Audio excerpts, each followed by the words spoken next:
तो बच्चों अभी तक हमने बीमीय सूत्र निकालने सीखे थे। अब हम बात करेंगे आगे, जहां अज्ञात भौतिक राशियां हैं उसमें हम कैसे प्रोसेस करेंगे, हम किस प्रकार अज्ञात राशियों की भी बीमीय सूत्र निकालना सीखेंगे। उससे पहले हमें कुछ विमाओं के नियम सीखने पड़ेंगे। बेटा नियम क्या है? केवल समान भौतिक राशियों को ही जोड़ा या घटाया जा सकता है। यदि मैंने बोला 4 मीटर में से 2 मीटर गया, कितना बचा? 2 मीटर। अब यदि मैं बोलूं 4 मीटर में से 2 केजी गया, क्या इसका कोई अर्थ है? बिल्कुल नहीं, क्योंकि जब भी हम घटाते हैं या जोड़ते हैं दोनों भौतिक राशियां क्या होनी चाहिए? Same. Both the physical quantities must be same. यदि हम दो को क्या कर रहे हैं? ऐड या सब्ट्रैक्ट। तो बेटा अगर मैंने यहां लिखा है ए जमा बी, ए और बी को हम जोड़ रहे हैं, तो मतलब क्या है कि जो ए के बीमीय सूत्र हैं और जो बी के हैं वो क्या होने चाहिए? बराबर। यदि ये लंबाई है और ये समय है, क्या लंबाई और समय को जोड़ा जा सकता है? बिल्कुल नहीं, कदापि नहीं। सो ए और बी तभी जोड़े जाएंगे जब दोनों के बीमीय सूत्र क्या है? सेम। या हम घटाने की बात करें, अगर मैंने लिखा c equal to A plus B और a minus B equal to C, तो यहां पे इन तीनों के बीमीय सूत्र क्या होंगे? सेम। लंबाई को जोड़ेंगे लंबाई से तो मिलेगी लंबाई, या फिर लंबाई में से लंबाई को घटाएंगे तो मिलेगी क्या? लंबाई ही। तो यहां भी तीनों के बीमीय सूत्र बेटा क्या होंगे? सेम। दूसरा नियम यह कहता है यदि भौतिक राशियों के परस्पर गुणा या भाग किया जाए तो नई भौतिक राशि बन सकती है। समझ रहे हैं बात? इसमें बोला है कि हम जोड़ और घटा तो उनको सकते हैं जिनके बीमीय सूत्र सेम है, बट अलग अलग बीमीय सूत्र वालों को भी हम गुणा भाग कर सकते हैं। यदि मैंने यहां लिखा A B equal to C, तो बेटा इसका मतलब क्या है? ए और बी को हम गुणा कर रहे हैं, ए और बी को हम क्या कर रहे हैं? गुणा कर रहे हैं। तो इन दोनों के अलग अलग हो जाएंगे, हो सकते हैं बराबर भी हो, और ये सी भी अलग हो सकती है। अब ऐसी कोई शर्त नहीं है कि इन तीनों के बीमीय सूत्र क्या हो बेटा? सेम हो। इसी प्रकार अगर हम भाग कर रहे हैं तो ये तीनों भी अलग अलग हो सकते हैं। चलिए आगे बढ़ते हैं। विमाहीन राशियां क्या होती हैं बेटा? जिनकी विमाएं शून्य हैं, m शून्य, l शून्य, t शून्य और बाकी जितने भी मूलभूत राशियां आती हैं उन सबकी विमाएं क्या आनी चाहिए? उसमें शून्य। सबसे पहले समान विमाओं वाली भौतिक राशियों का अनुपात। यदि मैंने बोला लंबाई बटा लंबाई, तो मतलब क्या रहेगा? l की पावर शून्य। ये दोनों सेम भौतिक राशियां हैं और इनका अनुपात हमेशा क्या होगा? विमाहीन। क्या होगा? विमाहीन। इसी प्रकार सभी गणितीय नियतांक, ऑल मैथमेटिकल कांस्टेंट, कौन से कांस्टेंट बेटा? कुछ भी, -2, 3, √2, पाई, e, 1/4, ये सारे जितने भी मैथमेटिकल कांस्टेंट्स हैं वो सभी गणितीय नियतांक की जो हम बात कर रहे हैं वो क्या होंगे बेटा? विमाहीन राशियां। बेटा उसके बाद आते हैं चरघातांकी, यानी एक्सपोनेंशियल, e की पावर एनीथिंग। लघु गणकीय यानी लॉगरिथमिक। व्युत्क्रम त्रिकोणमितीय यानी इनवर्स ट्रिग्नोमेट्री। और बेटा त्रिकोणमितीय यानी ट्रिग्नोमेट्री। कुछ भी हो यहां, ये सारे बेटा क्या है? विमाहीन। और इनके जो निवेशी हैं, मतलब इनमें जो इनपुट डाल रहे हैं वो भी सारे क्या रहेंगे? विमाहीन रहेंगे। जहां पे भी ऐसी कुछ चीजें आपको दिखेंगी तो आप उनको बिना सोचे क्या बोलेंगे? उनकी विमाएं शून्य शून्य शून्य, उनका विमीय सूत्र m शून्य, l शून्य, t शून्य। समझ पा रहे हैं बात को? आइए इनको उदाहरण से और समझते हैं, आगे बढ़ते हैं। हमें बोला हुआ है निम्नलिखित समीकरण में अज्ञात राशियां a, b, c की विमाएं ज्ञात कीजिए। बेटा अज्ञात कौन कौन है यहां पे? a, b और c, ये अज्ञात है।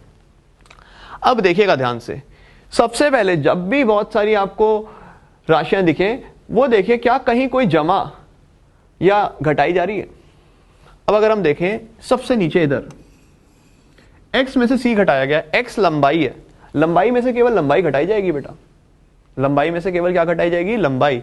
तो ये तो हमारा तय हो गया कि जो सी की विमीय सूत्र है वो किसके बराबर होंगी, एक्स की। और बेटा एक्स की होती क्या है, एल। तो हमें एक तो मिल गया एम शून्य एल एक टी शून्य, किसका मिल गया बेटा, सी का। अब मुझे बताओ यहां पे ये जमा हो रहा है इसके साथ और मिल क्या रहा है, ए। तो मतलब यहां पे ए बी टी और बी बटा एक्स बाय सी की डायमेंशन भी क्या होंगी, सेम। तो मैं बेटा कह सकता हूं जो ए की डायमेंशन होंगी वो किसके बराबर होंगी, वीटी के। वीटी है वेग या चाल, तो इसकी होती है बेटा एल टी माइनस वन और टी टाइम टी। तो देखो बेटा क्या मिल गया, ए की हमें किसके बराबर मिल गई, एल के, मिल गई एल के बराबर। अब मुझे बताओ यदि लंबाई में से लंबाई घटा रहे हैं तो बचेगा क्या, लंबाई ही बचेगा। तो क्या मैं कह सकता हूं यहां से जो b अपॉन एक्स माइनस सी है उसकी डायमेंशन होगी किसके बराबर बेटा, a के बराबर होगी ना, a के बराबर। और लंबाई में से लंबाई घटाएंगे तो बेटा लंबाई ही तो रह जाएगी। और यहां a के डायमेंशन हम निकाल चुके हैं बेटा, क्या है, l। तो मुझे देख के बताइए कि b के डायमेंशंस क्या मिलेंगे हमें, क्या एल स्क्वायर मिलेंगे, जिसको हम लिख सकते हैं प्यार से m शून्य L2 T शून्य। तो हमारे इन सवालों का टारगेट क्या है बेटा, सबसे पहले खोजेंगे कहां जमा या घटाया जा रहा है, कहां ऐड या सब्ट्रैक्ट किया जा रहा है। करेक्ट, ये हमारा था पहला उदाहरण। अगले उदाहरण की तरफ हम बढ़ते हैं। बेटा इसमें कहा गया है निम्नलिखित समीकरण में अज्ञात राशियां ए बी की विमाएं ज्ञात कीजिए। अभी बताया था बेटा लॉग जहां भी आएगा विमाहीन, डायमेंशनलेस, फॉरएवर। तो यहां पे लॉग के अंदर जो निवेशी है यानी इनपुट bx वो क्या है, डायमेंशनलेस। तो बेटा कार्य यहां से शुरू करेंगे कि जो bx है वो अवश्य डायमेंशनलेस होगा, m शून्य l शून्य t शून्य। बट बेटा ये x खुद क्या है, l है ना। तो मुझे देख के बताओ क्या बन गई बात, ये बन गई बेटा b इधर ही रहा अपने स्थान पे और l चला गया नीचे। l नीचे चला गया तो क्या चिपका दें, l माइनस वन। समझ पा रहे हैं बात को। अब आगे आते हैं, जो F है यानी बल वो है A गुणा log bx। बेटा इसके डायमेंशन इनके डायमेंशन के बराबर होंगे। और अभी मैंने बताया था log एक विमाहीन राशि है।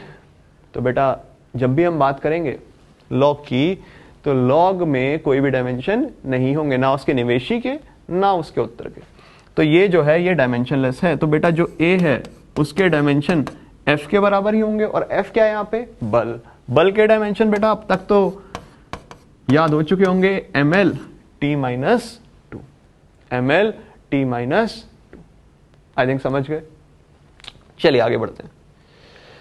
निम्नलिखित समीकरण में अज्ञात राशियों a b की विमाएं ज्ञात कीजिए। यहां पे क्या दिख रहा है बेटा, त्रिकोणीय। यदि हम बात करेंगे साइन, ट्रिग्नोमेट्रिक फंक्शन है बेटा। यहां पे u है एनर्जी, ऊर्जा, पोटेंशियल एनर्जी। ये जो नवेशी है ये क्या होगा बेटा, डायमेंशनलेस। यानी bt जो होगा इट मस्ट बी डायमेंशनलेस। यानी जो b के डायमेंशन आएंगे बेटा वो 1/t के आ जाएंगे।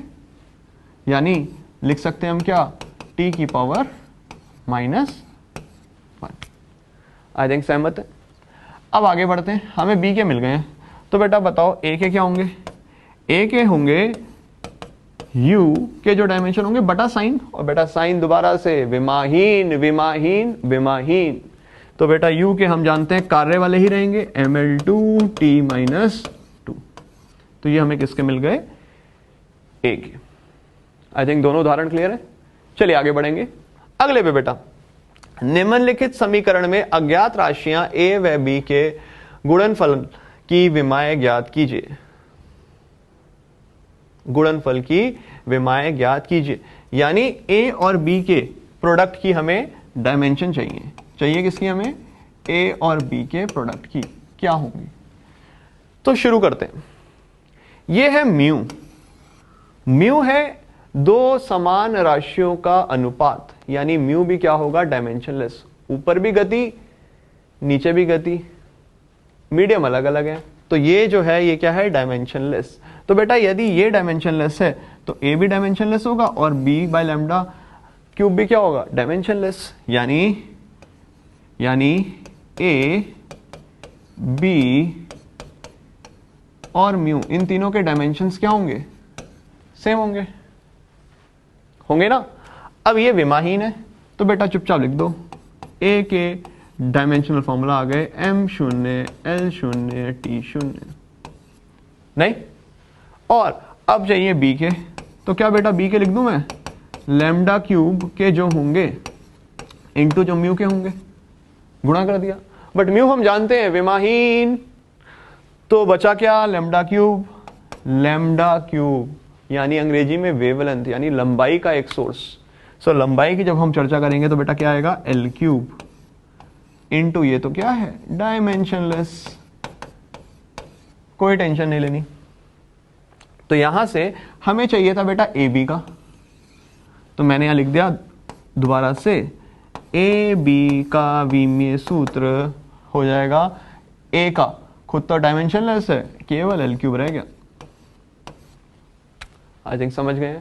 यदि अनुपात करना होता तो ए बटा बी कर देते, दोनों के विमीय सूत्र का क्या कर देते, भाग कर देते। समझ पा रहे हैं बात को। चलिए बेटा आगे बढ़ते हैं। अब हमें बोला गया 1 मोल गैस के लिए दी गई वंडरवॉल समीकरण में अज्ञात राशियां ए बटा बी, ए और बी का अनुपात का विमीय सूत्र हमें चाहिए। किसका चाहिए बेटा, इसका चाहिए। अब ध्यान से मुझे देख के बताइए किन किन को जोड़ा जा रहा है, किन किन को घटाया जा रहा है। वी में से बी को घटाया जा रहा है। वी या वॉल्यूम है, आयतन में से केवल आयतन ही हटेगा बेटा। तो यहां तो यह बात स्पष्ट हो गई कि जो बी के डायमेंशनल फॉर्मूला होंगे वो किसके बराबर होंगे, कैपिटल वी।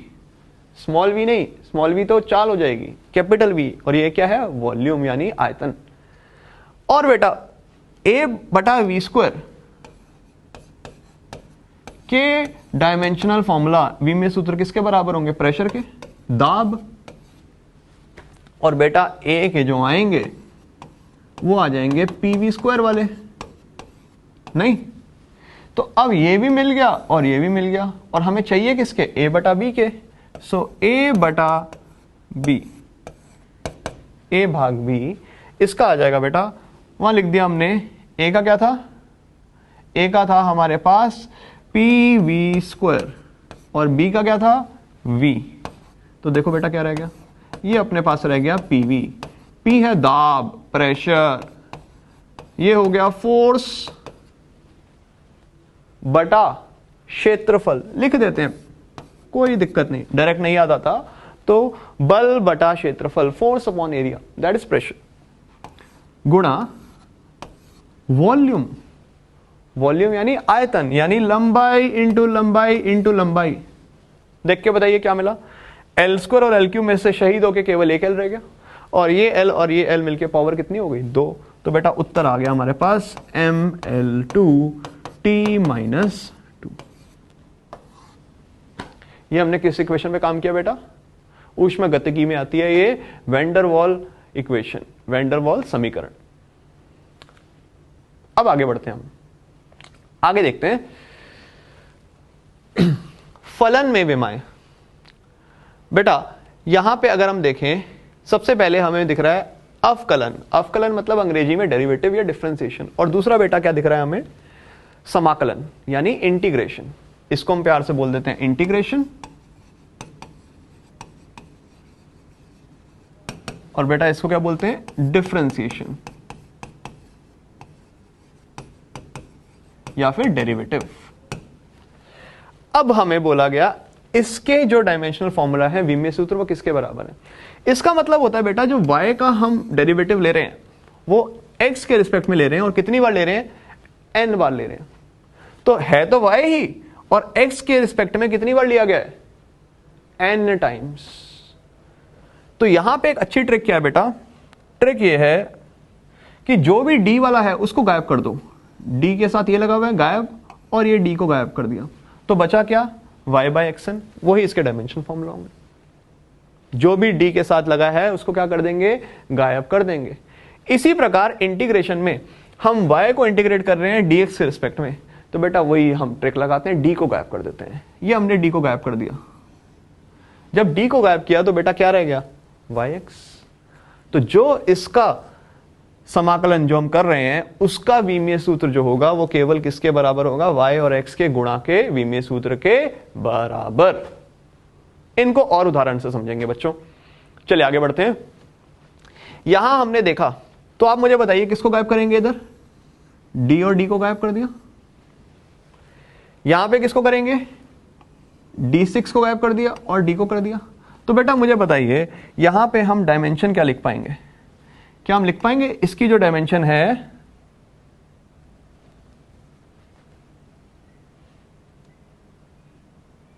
इसकी जो डायमेंशन है वो होगी m बाई टी वाली। तो बेटा m बाई टी वाली ये मास और ये टाइम, तो ये क्या आ गया, mt माइनस, होगी नहीं होगी। इधर आ जाते हैं, d को गायब कर दिया बेटा, तो बचा क्या ऊपर, x, और नीचे क्या बचा, t की पावर 6। x एक लंबाई और t टाइम, तो बेटा ये हो गया t की पावर क्या, -6। आई थिंक सहमत है। अब आगे बढ़ते हैं, यहां पे हमें गायब किसको करना है बेटा, d को, d को गायब कर देना है। तो जब d को गायब करेंगे तो देखो हमें क्या मिलेगा, केवल vt के, और बेटा v है lt-1, याद हो चुका है, t क्या है, टाइम, तो देखो क्या मिल गया, l। अब आते हैं आगे, इस पे हम चलेंगे, तो यहां पे हम गायब करेंगे इस d को और इस d को, तो क्या रह गया अपने पास, देख के बताइए क्या रह गया अपने पास। अपने पास रह गया बेटा v गुणा v बटा x, v गुणा v बटा x, और बेटा v के होते हैं lt-1 बाय l, तो ये आ जाएगा lt-2। आई थिंक समझ पा रहे हैं बात को बच्चों। अभी हमने अज्ञात राशियों का विमीय सूत्र निकालना सीख लिया है ना। अब आगे बढ़ेंगे, यहां पे हमें बोला गया विमीय सूत्र के अनुप्रयोग किसी भौतिक राशि को एक मात्रक पद्धति से दूसरी पद्धति में बदलने के लिए भी हम विमीय सूत्र की मदद लेते हैं। सबसे पहला इसका प्रयोग है कि किसी भी भौतिक राशि को एक मात्रक पद्धति से दूसरी मात्रक पद्धति में बदलने के लिए, यानी from one system to another system, if you want to convert then we will take the help of dimension formula. ठीक, अब अगर हम यहां देखें, ये इस तथ्य पर आधारित है कि किसी भी भौतिक राशि का परिमाण मापन पद्धति पर निर्भर नहीं करता। क्या मतलब, यदि मैंने बोला इस बोर्ड की ऊंचाई अगर मैं ये मापना चाहता हूं, तो मैंने बोला ये जो कलम है ये सपोज हमने कहा 15 कलम लगेंगे। कितने लगेंगे बेटा, 15 कलम। अब अगर कलम की जगह मैंने रिमोट ले लिया, मैंने कहा मान लेते हैं कि रिमोट यहां पे 20 लग रहे हैं, 20 रिमोट रखें या 15 कलम रखें, जो बोर्ड की ऊंचाई है वो तो सेम ही है, बराबर ही है। तो जो बोर्ड की ऊंचाई है क्या वो मात्रक पद्धति पे डिपेंड करता है, नहीं करता, निर्भर नहीं करता। भले रिमोट के टर्म्स में हम मेजर करें या पेन के टर्म्स में मेजर करें। तो बेटा जो भी भौतिक राशि है उसका परिमाण, उसका मैग्नीट्यूड कभी भी मापन पद्धति पे निर्भर नहीं करता, यानी परिमाण संख्यात्मक मान इनटू मात्रक, ये एक नियतांक होगा, कांस्टेंट होगा, यानी n1u1 is equal to n2u2। कैसे बेटा, मैंने अभी बोला था ये पेन u1 एक पेन के बराबर हो गया और u2 एक रिमोट के बराबर हो गया। तो u1 के 15 लग रहे थे और u2 के कितने लग रहे थे, 20। बट ये जो बोर्ड की ऊंचाई है वो तो क्या है, सेम ही है, वो तो क्या है, सेम ही है। सो n1u1 किसके बराबर होगा, हमेशा n2u2 के। आई थिंक समझ पा रहे हैं, नियतांक का मतलब कांस्टेंट। चलिए आगे देखते हैं। अब हमें बोला गया, इसलिए यदि एक राशि को MALBTC से प्रदर्शित किया जाता है तो हम कह सकते हैं बेटा, ये फॉर्मूला कैसे आ गया, हमने अभी देखा था N1U1 बेटा किसके बराबर था, N2U2 के बराबर था। तो N2 को अपने स्थान पर रखा और U2 को नीचे भेज दिया, सो बचा N1U1/U2। और बेटा जो क्वांटिटी थी, जो राशि थी, U1 क्या थी, M1 L1 T1 A B C, और U2 क्या थी, M2 L2 T2 A B C। यहां पे वही लिखा हुआ है, प्रथम पद्धति में N1 संख्यात्मक मान, N2 द्वितीय पद्धति में संख्यात्मक मान, M1 प्रथम पद्धति में द्रव्यमान का मात्रक, M2 द्वितीय पद्धति में द्रव्यमान का मात्रक। इसी प्रकार L1 L2 लंबाई का पहली और दूसरी में, और T1 T2 टाइम का, समय का। समझ पा रहे हैं बात को बेटा? इसका हम उपयोग करेंगे कैसे, अगले उदाहरण में देखते हैं बेटा। इस उदाहरण में हमें बोला गया 1 न्यूटन SI मात्रक को डाइन CGS मात्रक में परिवर्तित कीजिए। बेटा मैं यहां लिख देता हूं, पहली हमारे पास पद्धति है SI,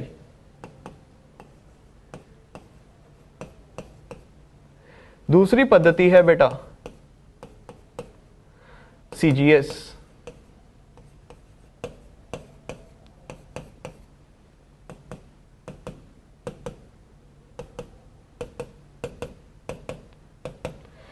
हमें ये जो 1 दिया है ये पहली पद्धति में दिया है N1 का मान, और N2 का हमसे पूछ रहा है, N2 का हमें नहीं पता। अब मुझे बताइए बेटा, SI सिस्टम में M1 का क्या होता है, kg, लेंथ का क्या होता है बेटा, मीटर, और इसका क्या होता है, सेकंड। CGS में क्या होता है बेटा, मास होता है ग्राम में, लंबाई किस में होती है बेटा, सेंटीमीटर में, और टाइम किस में होता है, सेकंड में। आई थिंक इसमें कोई संदेह नहीं जो मैंने बोर्ड पे लिखा है। ये पहली पद्धति, और बेटा ये कौन सी, दूसरी पद्धति। अब हमने चाहिए किसकी वैल्यू, N2 की। तो बेटा शुरुआत यहीं से करेंगे, शुरुआत करेंगे N2U2 किसके बराबर, N1U1 के। यानी क्या लिख सकते हैं, N2 = N1U1/U2, ये लिखेंगे। अब हमें चाहिए N2, तो बेटा N2 को हमने अपने स्थान पे रखा, ये हमें चाहिए, इसका हम उपयोग करेंगे।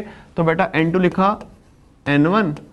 अब हमें डालनी है क्वांटिटी, तो हमने यहां लिख दिया M1/M2 L1/L2 T1/T2। बेटा अब दुविधा है पावर क्या लगाएं, इनकी पावर क्या लगाएं। तो पहले देखो ये न्यूटन किसका यूनिट है, बल का, बल का है ना, बल यानी F। और बेटा F के डायमेंशनल फॉर्मूला मुझे बता दो एक बार, ml/t-2 है क्या, ml/t-2 है क्या, बिल्कुल है। तो यहां m के लिए पावर 1, लंबाई के लिए भी 1, और t के लिए क्या है, -2। t के लिए क्या है बेटा, -2। ध्यान रहे, M1/M2 की पावर 1, L1/L2 की पावर 1, T1/T2 की पावर क्या, -2। अब हम यहां वैल्यूज गिराएंगे इसमें। मास पहले सिस्टम में किस में लिखा जाता है बेटा, kg में, दूसरे में किस में लिखा जाता है, ग्राम में। लंबाई बेटा पहले में मीटर, दूसरे में सेंटीमीटर। टाइम बेटा किस में आएगा, सेकंड, और सेकंड में पावर क्या बेटा, -2। अब देखो सेकंड और सेकंड तो शहीद हो गया, उसका काम खत्म।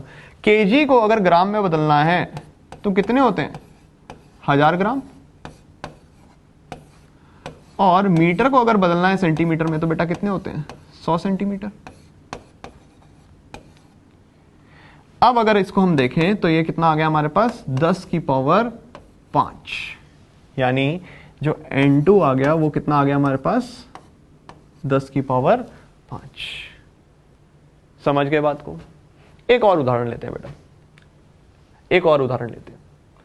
अगले उदाहरण में हमें बोला गया 0.5 ग्राम प्रति सेंटीमीटर स्क्वायर को SI पद्धति में परिवर्तित करें। ये अभी किसमें बेटा, CGS में, और हमें भेजना किसमें इसको, SI में। किस में भेजना है? SI में। तो बेटा कुछ नहीं करते हम, इसको सिस्टम 1 बोल दिया और इसको सिस्टम क्या बोल दिया? SI को 2 बोल दिया।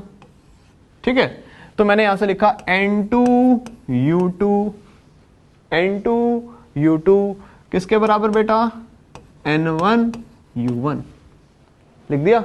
अब हमें चाहिए N2 का, सो N2 को लिखा N1U1/U2। अब देखिएगा ध्यान से, ये है हमारे पास N1 कितना? 0.5। U1 कौन सी क्वांटिटी है? ग्राम पर सेंटीमीटर स्क्वायर।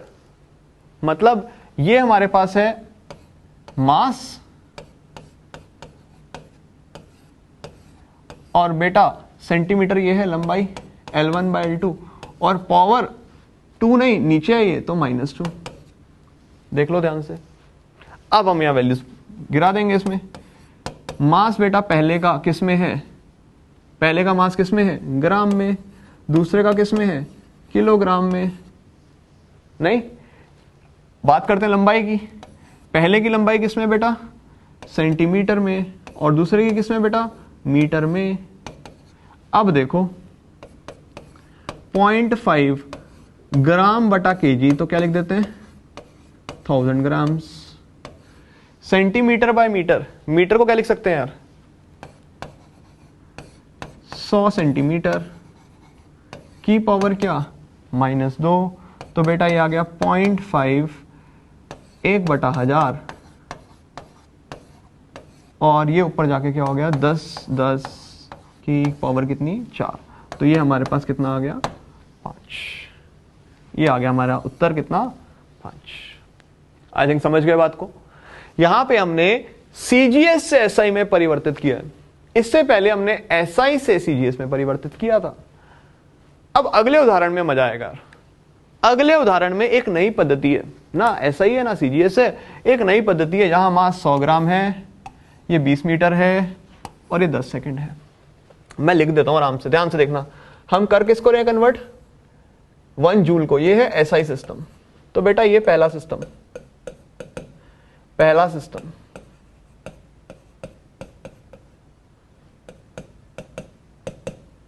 और ये दूसरी पद्धति। ये नई पद्धति है, कोई बनाई हुई है। ये तो SI है और ये कोई नई पद्धति है। समझ रहे बात को?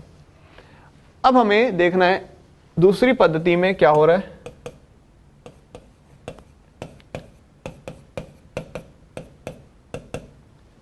बेटा यहां N1 बोला हुआ है 1, M1 SI में जानते हैं बेटा kg, लंबाई मीटर, टाइम सेकंड।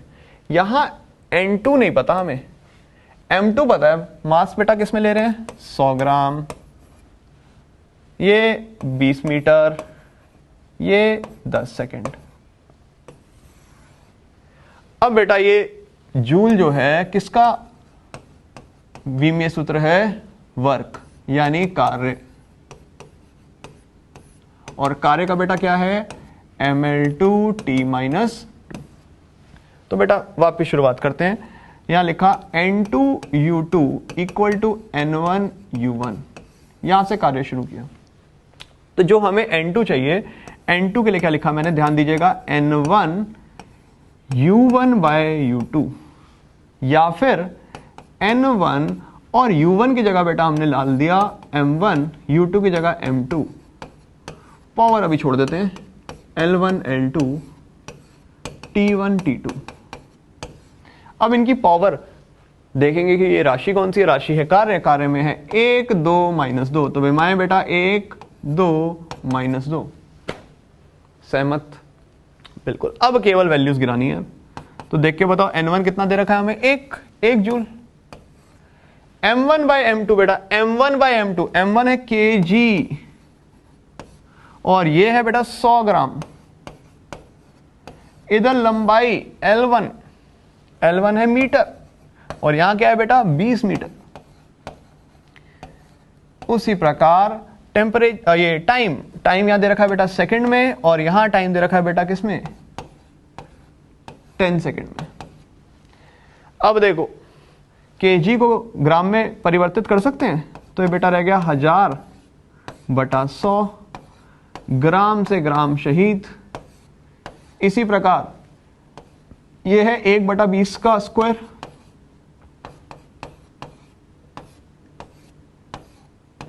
और ये बेटा सेकंड से सेकंड शहीद।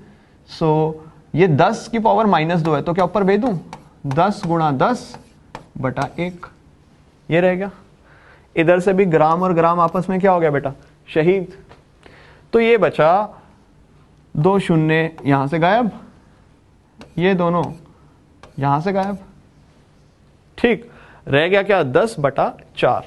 10/4 यानी किसके बराबर बेटा, 2.5, 2.5। तो 1 जूल इस नई पद्धति में 2.5 के बराबर है। आई थिंक समझ गए बात को। ओके बच्चों, अब हम विमीय सूत्र के दूसरे प्रयोग के ऊपर चलते हैं। पहला प्रयोग हम सीख चुके हैं बेटा, अब आएंगे दूसरे प्रयोग पे। दूसरा प्रयोग क्या है, दिए गए भौतिक संबंध की विमीय सत्यता को जांचना। मतलब हमें कोई संबंध दे रखा होगा भौतिक राशियों के बीच में, और हमें यह जांचना है क्या वो सत्य है या नहीं है विमीय रूप से। ठीक है बेटा, यदि एक दिए हुए संबंध में दोनों पक्षों के पदों की विमाएं समान हैं, तो वह संबंध विमीय रूप से सही होगा।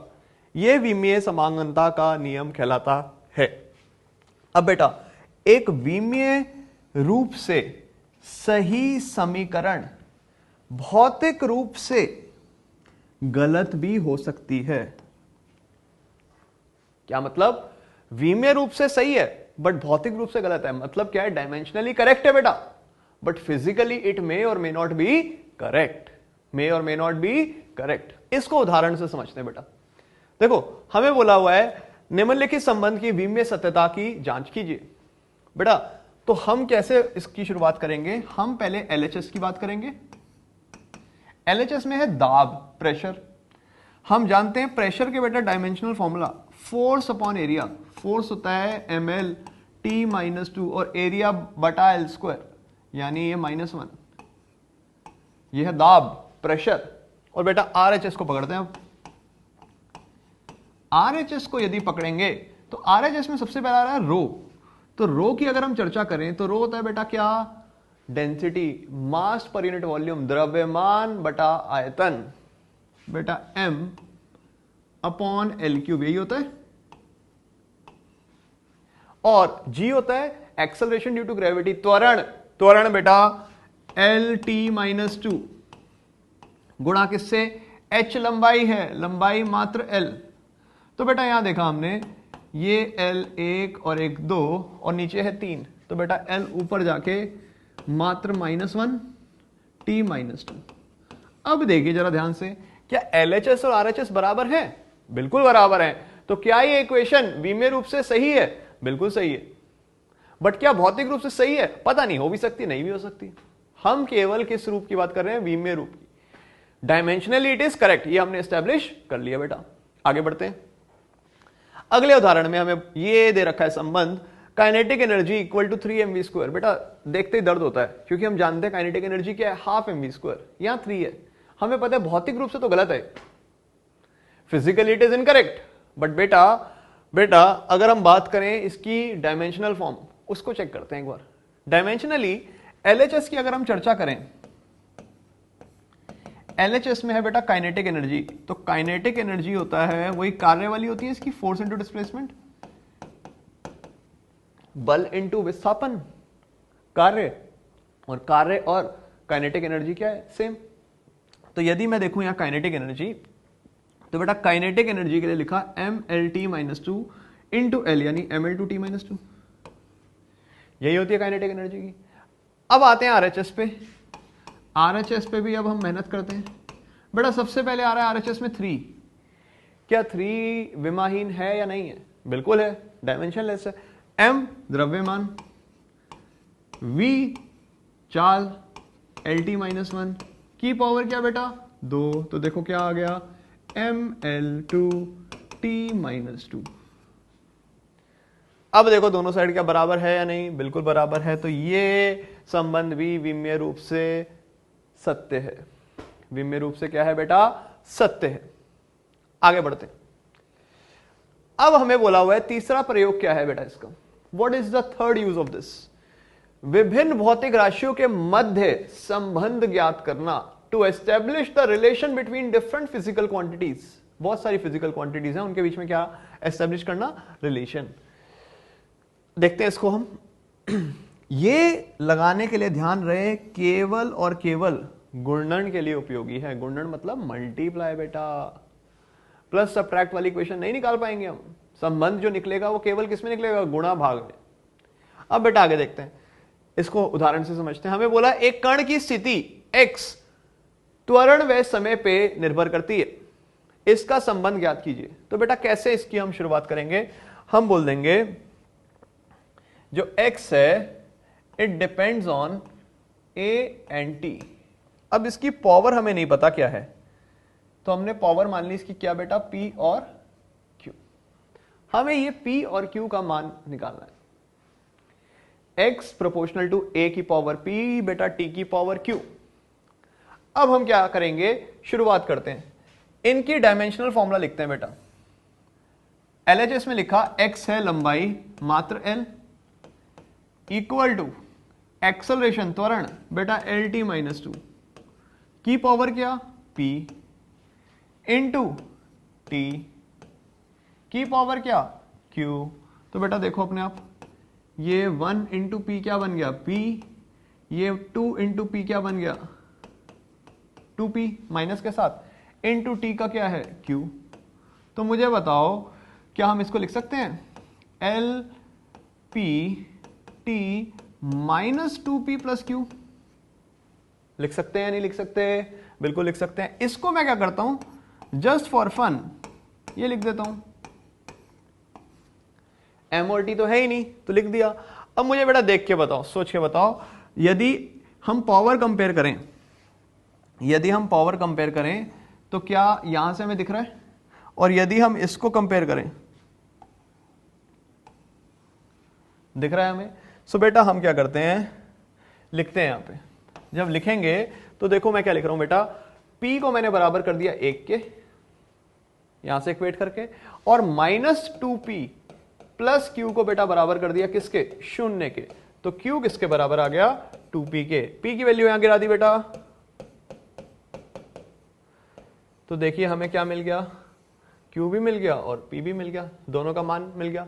तो बेटा यहां क्या लिखा जाएगा, इसका लिखा जाएगा x प्रोपोर्शनल टू a की पावर p, और p आ गया था 1 इंटू t की पावर q, q कितना है बेटा 2।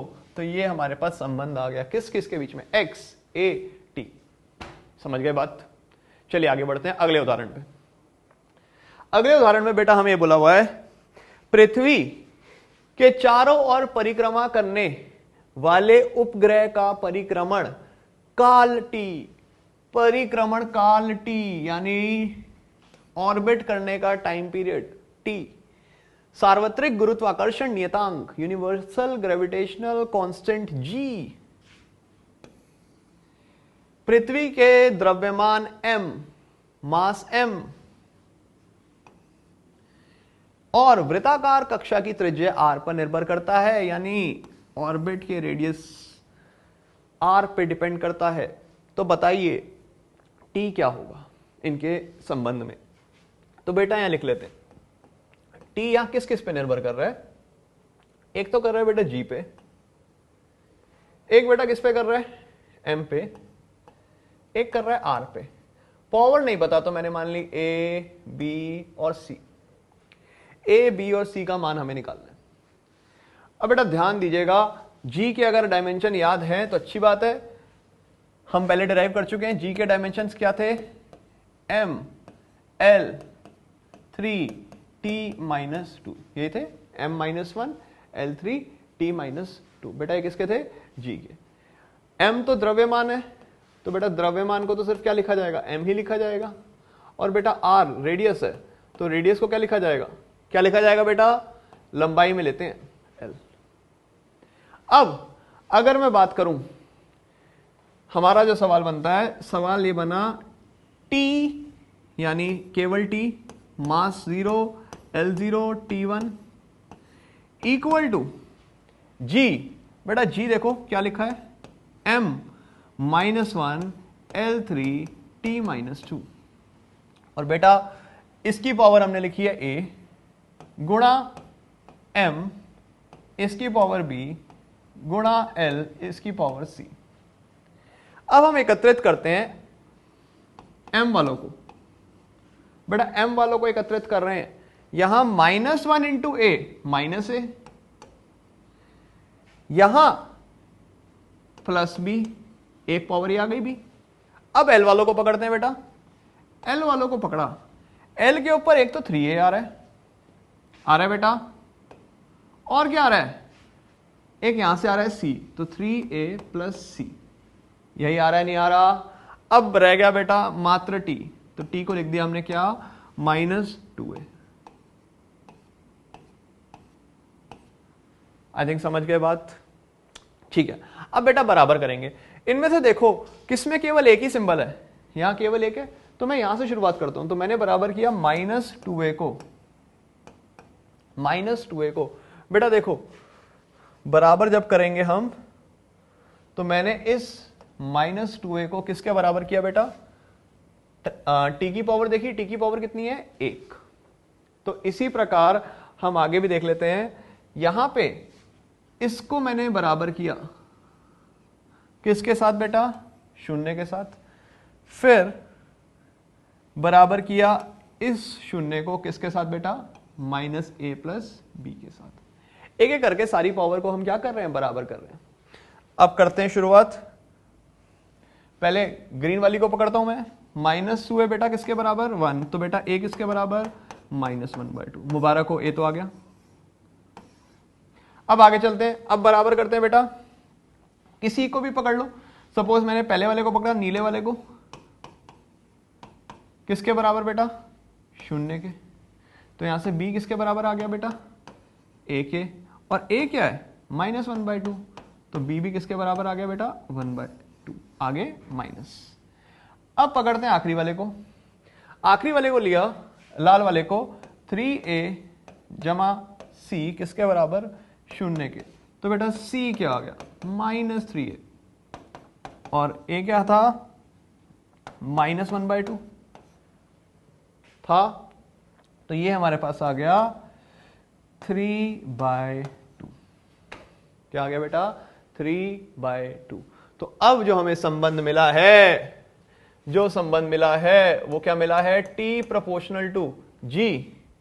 g क्या है, यहां पे कितनी पावर है g की, a, और a क्या निकाला बेटा, -1/2।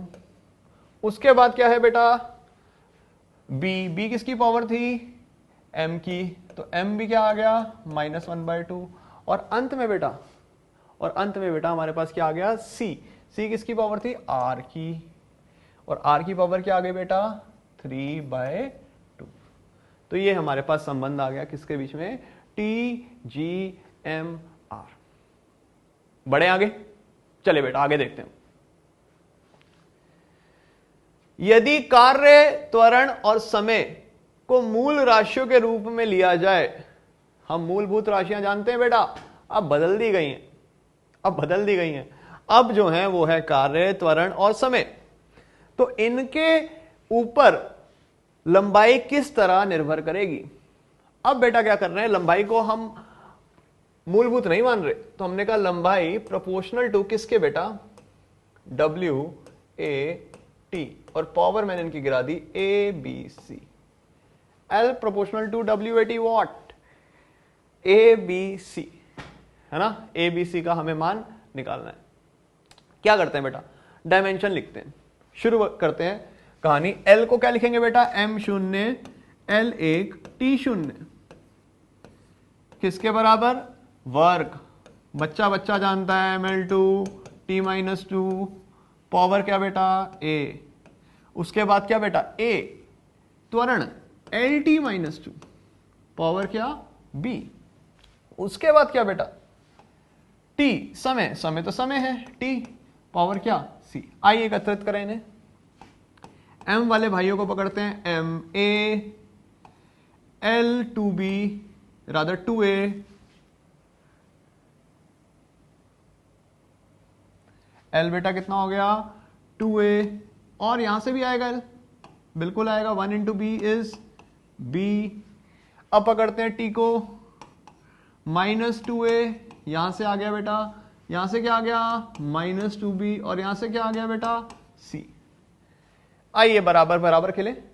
तो पहले हम पकड़ लेते हैं किसको, यहां लिख लेते हैं, शून्य को कंपेयर कर रहे हैं a से, फिर बेटा किसको कंपेयर कर रहे हैं हम, इसको कंपेयर कर रहे हैं इसके साथ, और अंत में हम कंपेयर कर रहे हैं इस शून्य को इसके साथ। एक एक करके कंपेयर करेंगे, एक एक करके कंपेयर करेंगे। पहले हम करते हैं इसको, तो यहां देखा ये आ गया बेटा 1 इसके बराबर 0, मुबारक हो, ए तो आ गया बिना किसी संघर्ष के। अब इसको हरे वाले को देखते हैं, 2a प्लस बी किसके बराबर बेटा 1, तो a 0 तो b क्या रह गया मात्र 1, a 0 तो b क्या रह गया 1। आइए c की खोज में निकले, -2a -2b plus c equal to क्या बेटा 0। अब हम वैल्यू देखें, a की 0, b की 1 और c इक्वल टू 0, तो बेटा c कितना मिल गया 2, मुबारक हो, a b और c तीनों आ गए। यानी क्या पता चला, L प्रोपोर्शनल टू W की पावर 0, A की पावर 1, T की पावर 2। ये हमने देखा तीसरा प्रयोग। यहां तक कार्रवाई क्लियर? चलिए बेटा आगे बढ़ेंगे। अब देखते हैं, हमें बोला गया यदि दाब, प्रेशर, वेग, velocity and time fundamental quantities हैं, तो फोर्स की डायमेंशनल फॉर्मूले क्या होंगे? बेटा क्या बोला हुआ, दाब, वेग, समय मूलभूत राशियां हैं, तो बल की विमीय सूत्र क्या होगी, बल की विमीय सूत्र क्या होगी? आइए शुरुआत करते हैं। हमें चाहिए बल यानी F proportional to P V T A B C. आइए बेटा लिखें यहां पे फोर्स के डायमेंशन MLT -2,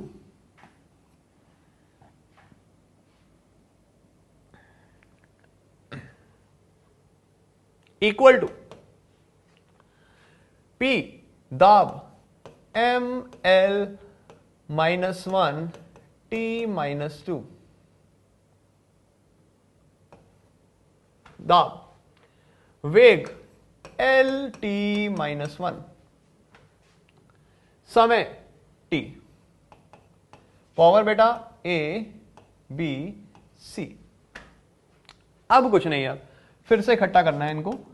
M आ गया A, L आ गया -A, T आ गया -2A, इधर से बेटा L आ गया B, T आ गया -B, और इधर से T आ गया क्या C। M वाले भाइयों को पकड़ते हैं, अकेला है M, किस पावर के साथ A, L के साथ कौन कौन है -A प्लस B, T के साथ कौन कौन है -2A -B plus C। I think यहां तक सहमत? ये बेटा आ गया हमारे पास क्या MLT -2। अब बेटा हम देखते हैं आगे, दोबारा से बराबर करते हैं। यदि बराबर करेंगे तो A वाला किसके बराबर 1, -A प्लस B किसके बराबर 1, तो बेटा A डाल दो 1 यहां पे,